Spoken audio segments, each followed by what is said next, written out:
Love Story. Hello, everyone. Welcome to the Love Talk Show. Tonight is couples night. It's the night of the love stories. Right, Mila? Yes, good evening, everyone. We're here with another amazing couple to share their Yes. story, their testimony. And here's the couple. We're going to show them now. Thank you so much. Pastor Elijah and Miss Louviel or Lluvial? Lluvial. Lluvial. Welcome. Good evening, Pastor. Thank you for having us here. He was telling me a little bits and bytes here of his story. And he said that when he came back to church, he had left the church. I'd left the church 5 years already. 5 years without coming. 5 years without coming. And the day you came back was the time of the campaign of Israel. The time of the campaign, Sunday morning. I was in that service absolutely angry. Angry. After I heard the But testimony. not a righteous anger. No. You were angry. Why you were angry? Because I didn't like the testimony I'd heard. I didn't like what the church was proposing. I didn't like, the reason why I thought the person that invited me had invited me for. I was angry. I was really angry. I But remember even then- the way I looked at the person that invited me. I was not happy at all. Yes. But then it was the day you saw Louviel, Yes. your future wife. Yes. At the time of the offering. The time of the offering, I saw her. She caught my attention. Yeah? Why? Yeah. Where did you see her? She was at the front holding the offering bag, and the first thing that came to my mind was, I'm going to marry her. Wow. Yeah. Wow. What amazing story. I want to hear that. I want to know details. Yeah. Look at these friends. Came back to church angry, revolted, not with the situation he was living in, revolted against the pastor, the church, the person who invited him, And even the testimony. even the testimony. Yeah. Everyone was trying to help you. But you saw there, Louviel, obviously, it's not because of that you stayed in church. No, it's not. But when you saw her, you had this certainty, a voice. I don't think it came from you, right? Yes, Pastor. Somehow God was talking to you. Even, under this anger, God was already giving you the promises he had for you, right? Exactly, Pastor. She's going to be your wife. Yes, Pastor. Oh, okay, there are there's questions some already. questions coming in. Oh, there's questions. There's questions here, huh? We have some questions already. So, can you read the questions, Mila? yes. It keeps on jumping, right? The comments. Okay. Okay. So first question, Pastor, how did you know Miss was the one? And how did God give you the confirmation that it was the right time? Okay. Keep that one. Keep on hold that one. What else we have? Lorraine, she asked, so Pastor, how did you conquer your wife? And what did you, it's jumping, Keeps on what did you do to find her? I remember when I seen you both at singles hour, as you were both a true blessing to us at the singles hour. And You used to come to the singles hours? I was in the love team. Yeah, so I would be coming to the love therapy meetings. Sometimes I would be around the singles hour to be closer to her. So Coming out, isn't it? So I guess we can start, Pastor Elijah yes, Pastor. and Louviel. We can start with your background, right? Yes. Tell us a little bit of your story first to understand where you came from. Okay, and can you start? Yes, Pastor. Well, I grew up in Hackney. And I had both my parents with me. So it was, as you can say, like a nuclear family. So my mother, my father, my brother, and my sister. And we lived in a flat in Hackney. And growing up, I saw my mum and my dad together. As a young person, I was spoilt by my dad. I was a real daddy's boy when I was a child growing up. I was always happy to be around him, and not really having a care in the world about anything else. It was just me, my mum, my dad, my brother, and my sister, and that was it. I was a good child, enjoyed going to school. I was obedient. I was, a grade A student. I guess in primary school I was doing well, until I got into year 6. So just going into year 7, when I got into year 6, I remember that's when I started to notice that there were problems in the family. I remember we traveled, and when we traveled, there was a moment where my mum was on the phone to somebody else, and she was speaking to someone that was in the UK, and she was speaking to that person about my dad. And it just came to pass that my dad was in another relationship with another woman. And when I realized this, I didn't want to believe it. So I'd continue just being a daddy's boy, just continue to, that's not my dad. My dad doesn't do that. But I knew in the back of my mind that he was doing what was wrong. He was doing, betraying my mum. I didn't want to believe it, but I knew. And I started to notice there was a pattern. So every so often he'll travel. 6 months he'll be away. And then 6 months he'll be with us. And I remember, again, growing up, every time he'll travel, I remember he'll go early in the morning, he'll wake us up, he'll say, I'm going now, I'll see you guys soon. And because we didn't know when he was coming back, me and my brother would be in bed. When we heard the door close, we'd start crying because we didn't know when we were going to see our dad back. Wow. And we started to realize that, okay, there's a problem in the house. There's a problem with the family. But this didn't affect me as much in terms of how I treat other people until I started going to secondary school and I started to have a bit more freedom. So every time my dad would travel, I would have more freedom. When he'd be at home, there was order. But when he wasn't at home, there was freedom. So every time he traveled, I started to explore. And then I got into, in secondary school, I got into addictions. I started to smoke weed in secondary school, early secondary school. And that weed made me feel confident. Now, Pastor, this is when I was in year 9. So in year 9, I wasn't the kind of person who would, I liked girls, but I was shy, very shy. So I wouldn't be the kind of person who would go to speak to girls or who would go to introduce, myself to a girl or anything like this. I could like someone from afar, but that's as far as it went until I started smoking weed. I remember the first time I smoked weed and I was high. I came back into school. You were how old? First time you smoked weed? I was 14 or 15. I was 14 or 15 and that. And let me ask you, how old were you when you found out your father was betraying your mother and your family? Betraying you as well, right? The whole family. When did you find out? What age? I was in year 6, so I think that's 10 or 11. Okay. That's when I found out. Again, I didn't want to believe. Yeah. So, and you see, Elijah, that when your father was out, that's when you would do bad things. Exactly. Right? It was like you were trying to cope with the pain of not having your father. Almost like taking revenge on him. Because you're not here, because you left us, look what I'm doing, right? Exactly. Or even trying to get attention to yourself.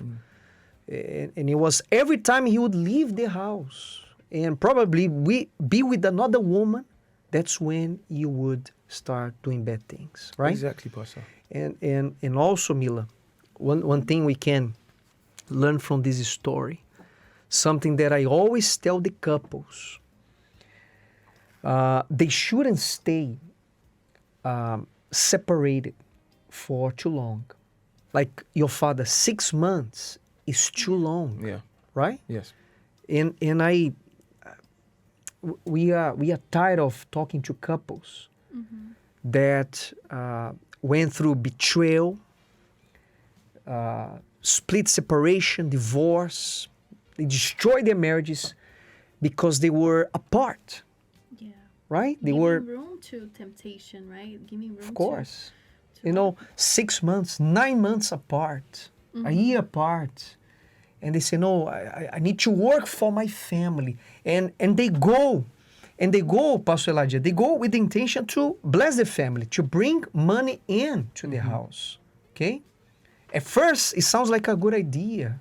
They have good intentions. Maybe they go to another country or they go far away. but it's like they forget why they are there, why they are working for their family, to spend time with their family, and they find another family, and that's when destruction happens. So our advice is always, don't stay too long. Yeah. Okay, don't stay too long, away from your family, away from your husband, away from your wife. It's never good, right? Never a good idea. Couples So- must stay together. Yes. Every time I go to a place, every time I go somewhere, I always try to take my wife with me. Of course, it's not always possible, right? Sometimes Exactly. we take a pastor with us or someone with us, but as much as possible, I always want to have my wife with me. The more we spend time together, the closer we are, the less the devil is going to have power to set up any traps, to plan anything against us, right? Yes, Pastor. So we can learn this from your story. Your father, your family was happy. You have these memories. Yes, Pastor. Growing up happy, your siblings, mama's boy, daddy's boy, Yes, Pastor. right? Yes, Pastor. So your family had all the qualities to be a happy family, to stay that way, but because of work, he used to go to work. It wasn't because of work. It started to become an excuse as Yeah. to why, so that he could go and meet his the woman that he was with. So it initially wasn't because of work. It had nothing to do with that. But now he's got someone there, so he would always go there. Yeah. Wow. And then you said you started smoking weed at 14. Yes, Pastor. You were very shy I was very shy. among girls, but then On that day, when I first ever smoked, I felt different, and I gained this confidence that I didn't have. So much so that I was saying things that I'd never said before to girls out in the open, in the playground, in front of everyone. I was saying to certain girls, what I would do, what I wanted to do, to them and so on. It was something that for me, now I can express myself through that weed. And because I was smoking and I felt that way, I didn't want to stop. I wanted to always have that confidence. So I was constantly smoking after that. At first it was every so often, then maybe sometimes during the weekends, then it became something that was every day. it's like you were possessed, right? Exactly. When you smoke weed, you were possessed by evil spirit. You said things you never imagined you would say. It never crossed your mind. You didn't even know where this come from. But you said these things, right? And I you didn't care. There was no care inside of me. And that's when you start having relationships with girls. Even after that, Pastor, I wasn't someone who was confident to go and speak to someone, to go and tell a girl that I liked or anything like this. So with the way I was becoming, people were gaining some kind of interest in me. So if there was someone interested in me, they would tell, for example, a friend of mine. Or if I was interested in someone, I would tell a friend of theirs. So I was never the kind of person who would directly go and tell the person, look, I like you, or let's talk. I was too shy. So I would smoke, I'd be confident, I would speak openly, and someone, again, actually not confident, but possessed. And I would speak openly, and then some way, somehow, I would find out that someone was interested in me.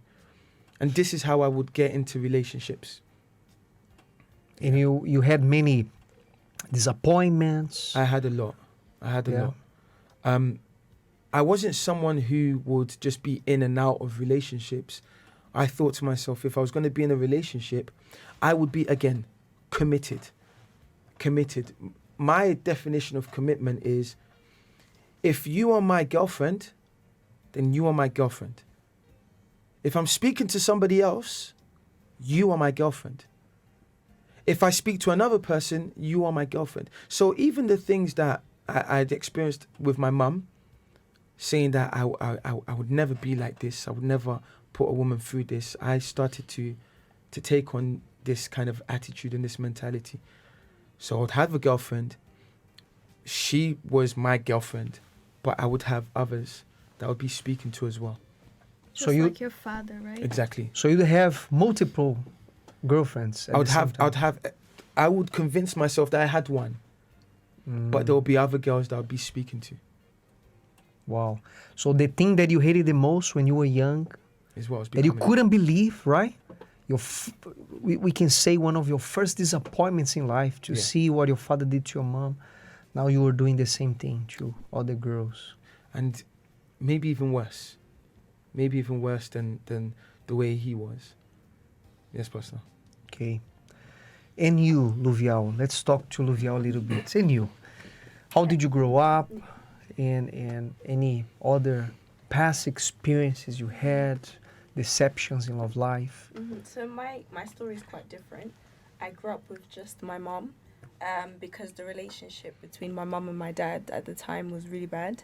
I obviously only know this from what was said to me. So it was so bad that apparently I wasn't even planned. I was conceived out of rape. That's how bad the situation between my mum and my dad was.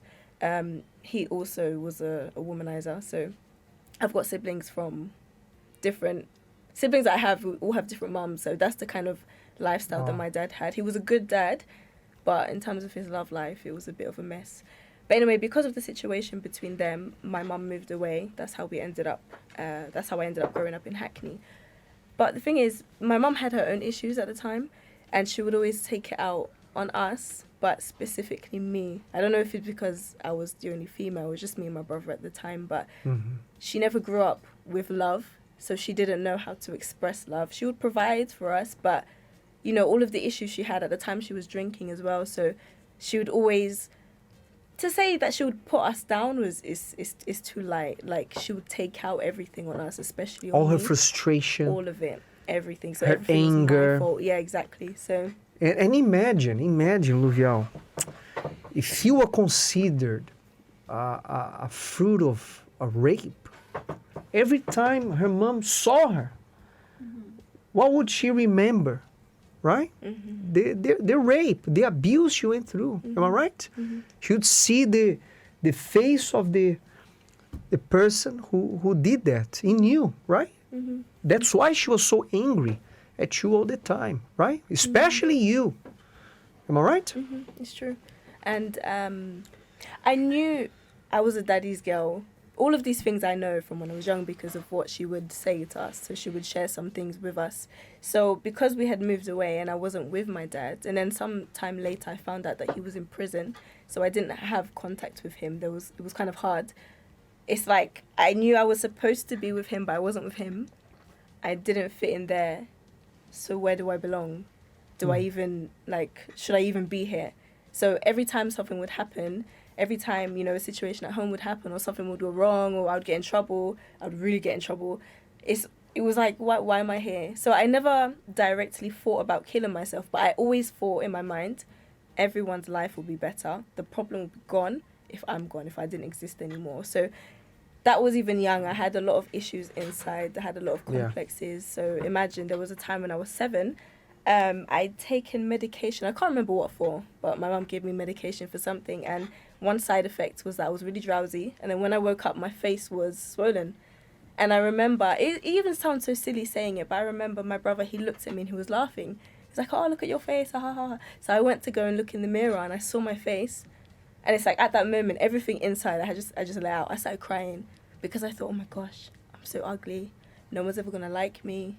Who's going to want to marry me? So imagine at that age, your worry is who you're going to play with in the playground. But my worry was, oh my gosh, my love life's going to be a failure. I'm not going to get married. Nobody wants me. Nobody wants me now. No one's ever going to want me. So all of these things were happening on the inside. A lot of rejection, abuse, Like right? the pain. Felt like you didn't belong anywhere. Nobody cared about you. You grew up with all this Exactly. inside of you. And did you try to get, relief in relationships? No, fortunately, my mum was quite strict. And when I was 7, around that age is when she started coming to the church. So Okay. growing up, it's like I would see all of my friends, you know, do other things, but I would never be allowed to go to parties. I would never be allowed to hang around with boys. I remember there was even a time actually where I was on my way home from school, and then there was a boy that even liked me and was asking for my phone number. And my mum was watching this whole conversation from the window.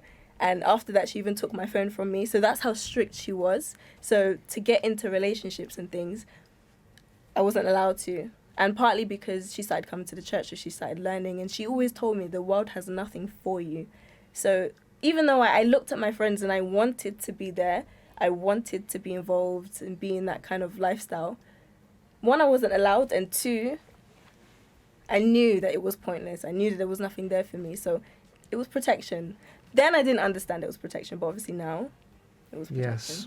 So in Amen. terms of relationships and things. So I you never came got- to church at a very young age, Yes. and you always been in the Yeah. presence of God. You became assistant, you were how old? I was 16. 16. Yes. And how long did you wait until, he came to you? Or how long did you have to wait as a single person, in the church? It was quite a while. I mean, before, I was introduced because we knew each other already, but before him, I was actually in a relationship as well. Okay. But that never worked out. It literally wasn't the will of God. I was very my way or the highway, but dressing it up like, I'm using my faith. And so, I mean, altogether, it was quite a long time. My maths right now is not working. But it was quite a long time. It was a number of years. You met him, you were how old? I mean, where we say met? Because we were in the same branch. Start dating. Oh, okay. Oh my gosh, how old was I? 27? 27, yeah. 27. 27. So it's a long time. Very yeah. long time. Long time, right? Long time, yeah. So you're both grew up in Hackney. We both grew up in Hackney, yes. Yeah, I noticed that.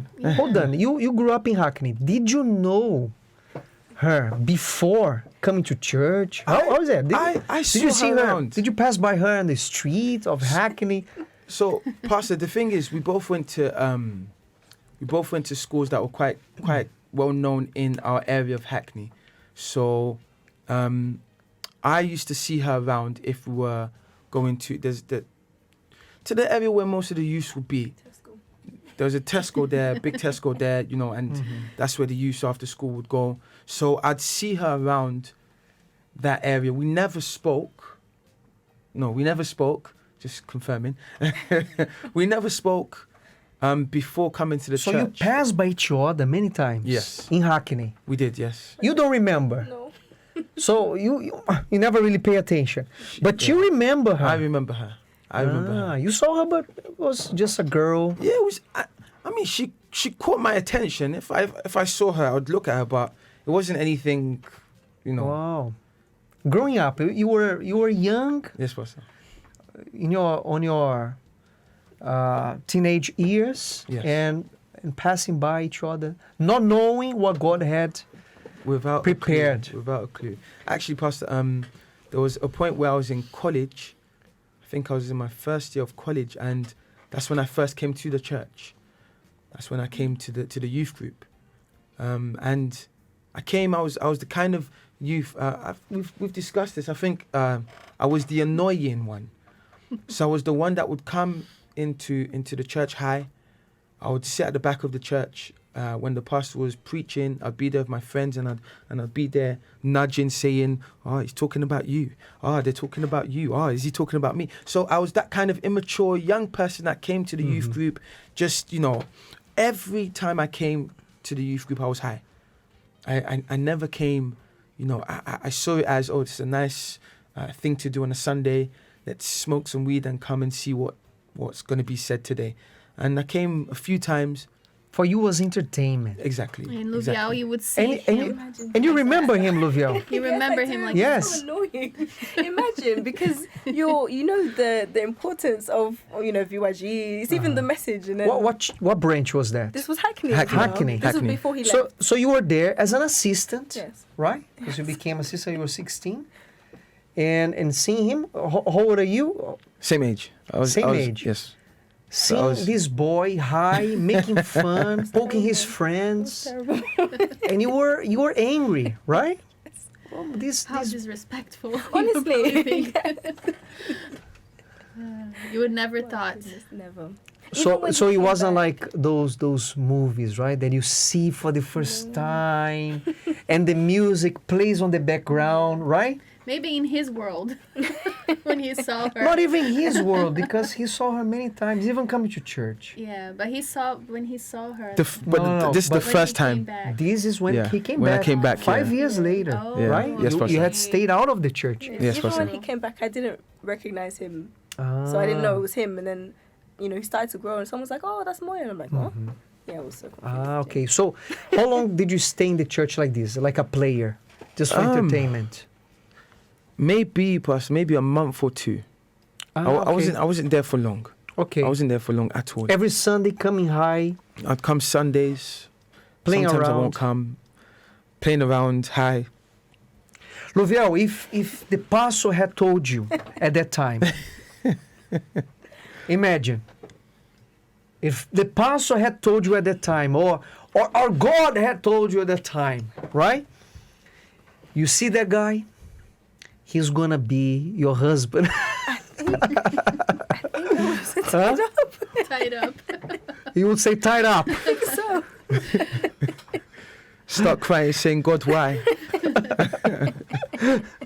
I really think so. Honestly. You would have said to God, God, not even you like me. My mom doesn't like me. Nobody likes me. Yes or no? Not so. even you. My God, what did I do to deserve this? Yes or no? He was the least. It never crossed your mind that one day he would be a pastor, a man of God, Never. and that you would marry him. Wow, And the thing amazing. is, even that day, when he came back, I had noticed him because he was, obviously angry in the service. So, when you're just there, you're looking around. I remember even serving the Lord's Supper, and he was just there, like he didn't want to be there. So I had noticed that day, but I didn't notice him like that. It's Yeah. just a mark. I mean, it always stayed in my memory, if that makes sense. Didn't think anything of it at all. So No second intentions, no Nothing. second thoughts. nothing. It was just a soul that was in need of God. Mhm.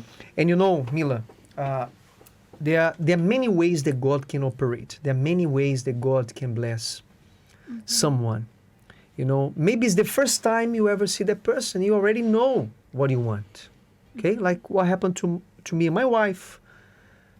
We met by photo. We were having talk on the phone. When we first met, when I first saw her, we already knew where we were going. But sometimes people come to church and they don't realize that, there's a person there that in the future, God is preparing the person that in the future is going to be the husband, the wife. And this happens a lot, more than you can think of, more than you can imagine. People that come to church together, or they pass by someone, never really notice the person. But God does something, right? Yeah, A God change. is just watching from up there.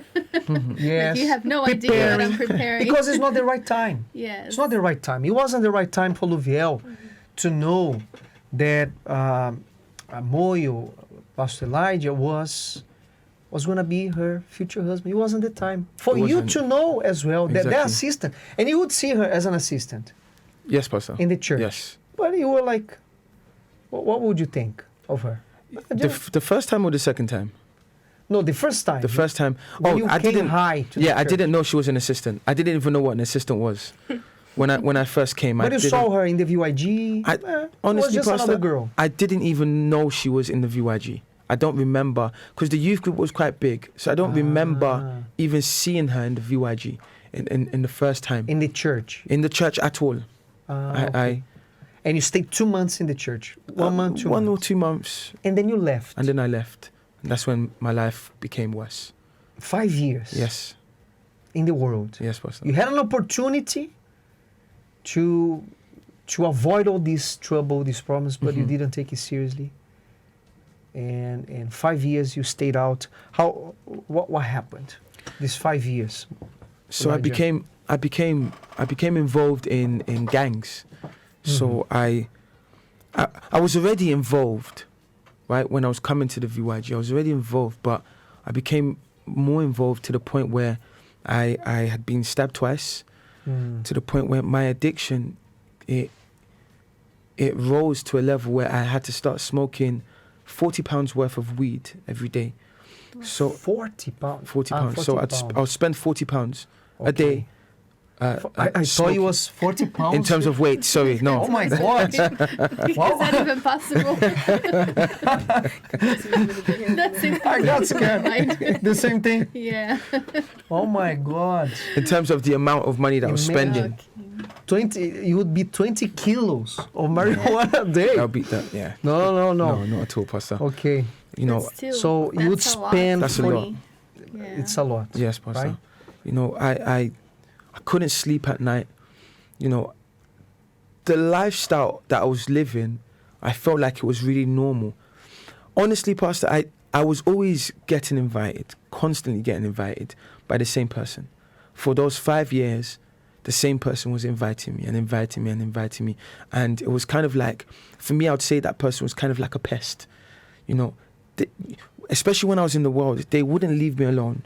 They'd always message me, every so often contact me, see how I was, are you coming to church today, or can you come tomorrow? And I'd always have an excuse as to why I couldn't come. And my life was just getting worse and worse. You had to be very creative, right? Uh, To come up To with the make up excuses. too many I mean, excuses. I would, it was either I'm coming, I'm not coming, I might come, call me back, or I don't pick up the phone. So you had a list, you would rotate. I'll just rotate it. However way I felt that day, then you know, if it was by message or phone call, whatever the case may have been, you know, I just didn't want. But I that would- person never gave up on you. No, she didn't give Nice. up. And Very nice. unfortunately, the fact that I didn't listen or I didn't take up the opportunity, things got worse. I got into a relationship that was very toxic.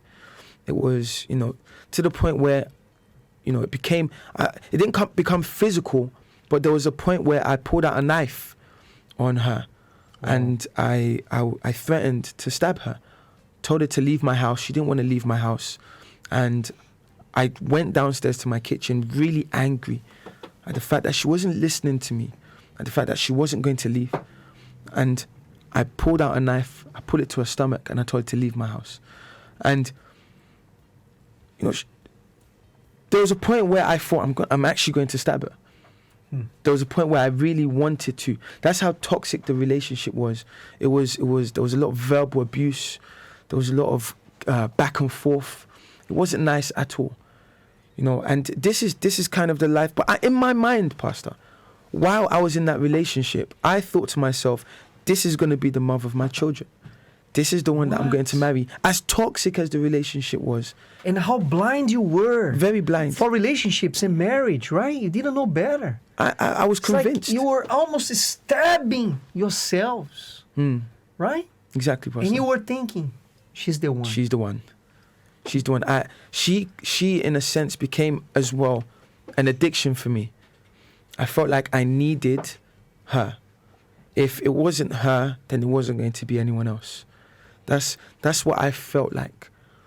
Until I found the truth. You know, and that's God. When it was time for me to start making decisions to sacrifice, that's when I had to do that. And it wasn't just Coming back to church, exactly, Pastor. one of the sacrifices you had to make was to leave this leave girl. leave this girl. And it wasn't a case of, oh, I'm breaking up with you. It was a case where I had to snap my SIM card just so there was no kind of contact, because I knew if I broke up with her and she called me, I knew I was going to answer the phone. And I knew if she said, let's talk, I knew I was going to entertain the conversation. Yeah. So I said, in order for me to be over this, I had to snap my SIM card. I didn't care about whether there was going to be somebody else that I'm not going to be able to contact. If I really needed to speak to them, I would get their number. I didn't mind if I had to start again in terms of contacts. As long as I was going to get away from her, then that was my only aim. When you broke that SIM card, you were breaking the altar of Baal, Exactly. right? Exactly. Literally, you broke the altar of Baal when you snapped the phone, right? Exactly, Pastor. You cut the ties you had with your idol. Your idol was that girlfriend. Yes. That girl was your idol, Yes, Pastor. right? And you were just harming yourself. So that was the sacrifice. And sometimes we have to take radical measures, right? We have to take a radical attitude, like what you did, Yes, Pastor. to be radical. Some people say, no, but I can't, Pastor. I can't stop pornography. I can't leave this person. I don't have the strength.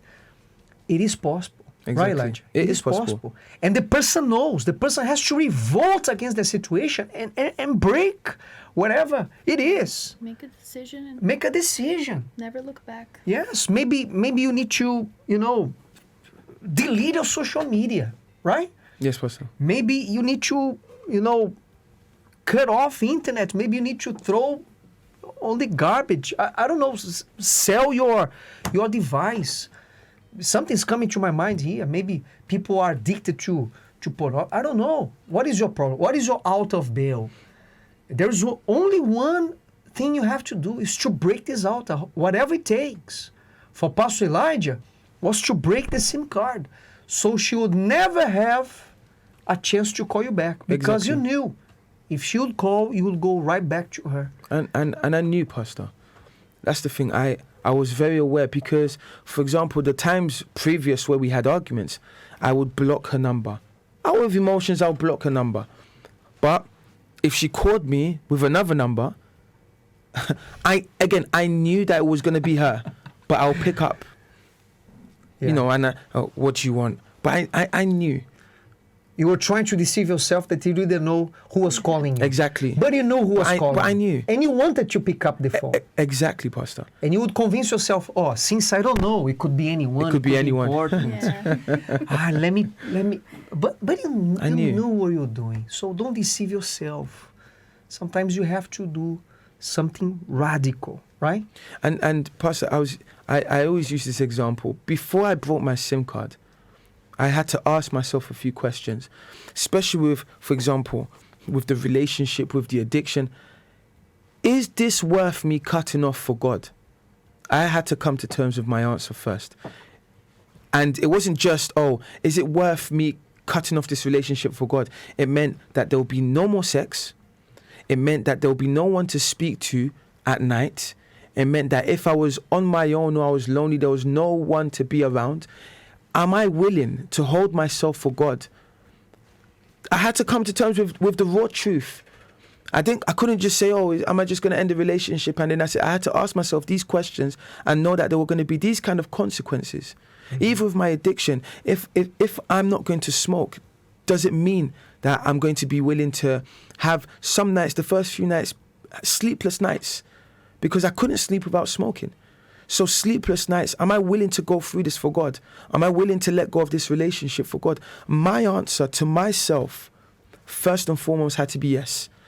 For me to cut off the SIM card, for me to let go of the weed and so on, this addiction, to both, I had to ask myself these questions. I asked myself, and I said yes, then I said yes to God. And that was the start. That's when I started taking steps, Pastor. Am I willing to pay the price, right? Exactly, You Pastor. knew exactly the price you were going to pay. It wasn't out of emotion. It wasn't just an emotion you broke and then you went back. No. You ask yourself, what is the price? Am I willing to pay the price? What's going to be the consequences, but what's going to be the blessing that I'm going to receive from God? Exactly, right? Pastor. You calculated, you said, this is what I want. Yes. And you did what you had to do, right? Yes, Pastor. And God honored. Look at this, the bless. Can you God show them? honored. Look at the bless, right? Exactly. Pastor. Is this relationship better than the other one? Much better. It's incomparable. You don't go Cannot around compare. Stamford Hill with a knife, chasing each other. No, Pastor, we don't. No. It's a blessing. It never crossed your mind to stab Lluvial. Not at all. No, Pastor. My God. Imagine. Louviel, just how about you, Louviel? Have you ever done? Have you had out of bails you had to break? things you have to give up for God, sacrifices. So, of course, like, like we mentioned, I came with my mom when I was young. But at some point, after coming, even after coming by myself, started getting serious in the faith, there were altars I had to break inside as well, because I had a lot of complexes. And, you know, it's easy to kind of victimize yourself and say, oh no, but, you know, because this happened in my life, this can't happen. But if you're doing that, it's like an altar as well, because you're doubting. You're doubting what God can do. You're hearing what, you know, is being said in the church, in the services, what God is saying to you. But it's like you have an answer back. And of course, nothing's going to happen from that. You're never going to receive anything from God, let alone His Spirit, if you always have no but, or no but I can't because, or but, so many excuses. So that's one of the things I had to let go of. So eventually, you know, I moved forward. I had my encounter with God. I received the Holy Spirit. But even, you know, up until the point where we started speaking, it's funny because I had a similar kind of thought process. So, you know, I had been single for a while. Time, you know, is passing. Wanted to serve God on the altar. So there's a lot of, oh my gosh, I'm getting older kind of thing. You know, can I try to make things happen by myself? But even that, I decided one day, it's like, you know what, even if I have to go the long way and do things the right way, you know, not to try to make things happen by myself, but to depend only on God. Because like I said before, I was very my way or the highway in terms of using my faith. It's like I would put myself in certain situations, no, but I'm using my faith, but really you know that you're doing your own will. But leaving everything to God, like it's going to happen in God's time. I don't know who, how, where, I have no idea. But I'm going to trust and I'm going to work on myself. So in a sense, that was another one, another altar that I had to break. Not doing things my way or trying to do things by my own Because you know, strength. Louviel, there's one thing. For people that are born in church, people that are brought to church very young, a very young age. Like myself, I came to church, I was 7 years old. I think you were 7 as well, right? Yes. So our parents can bring us to the church, but they can never take us to the altar. We ourselves, we have to go to the altar, right?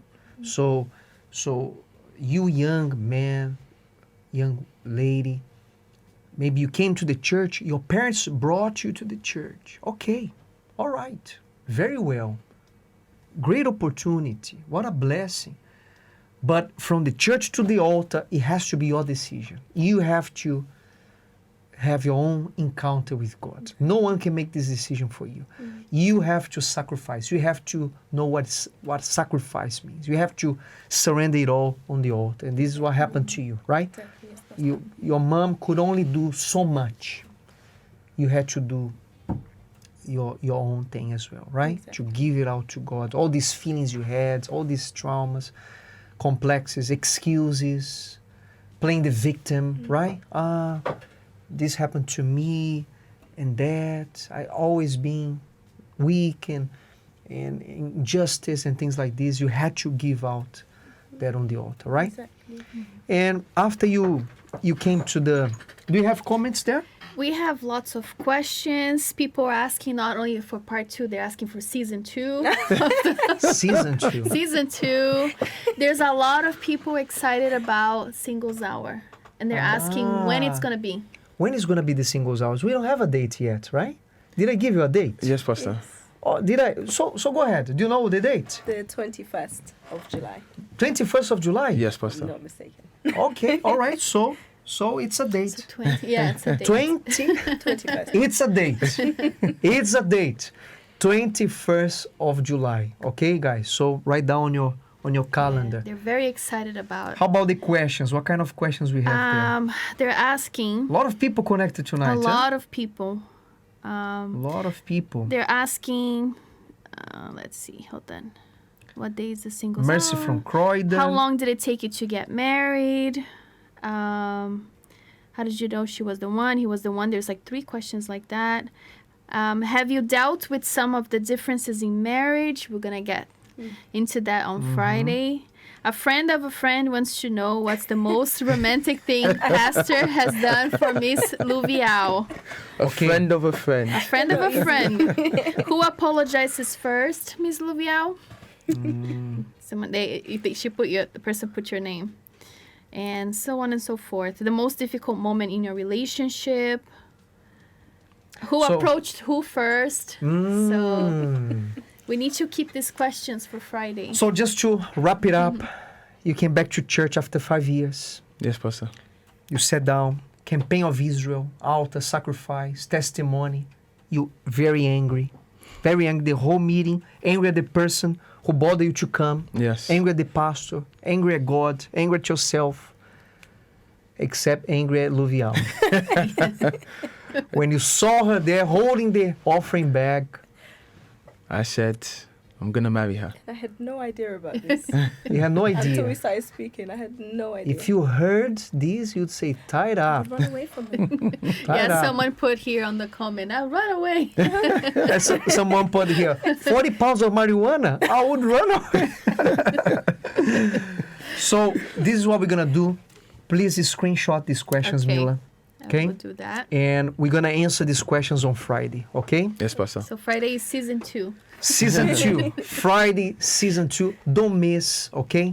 God bless you all. Thanks for coming. See you Friday. Yes, Pastor. See you Friday. Have a wonderful night. Bye bye. Bye-bye.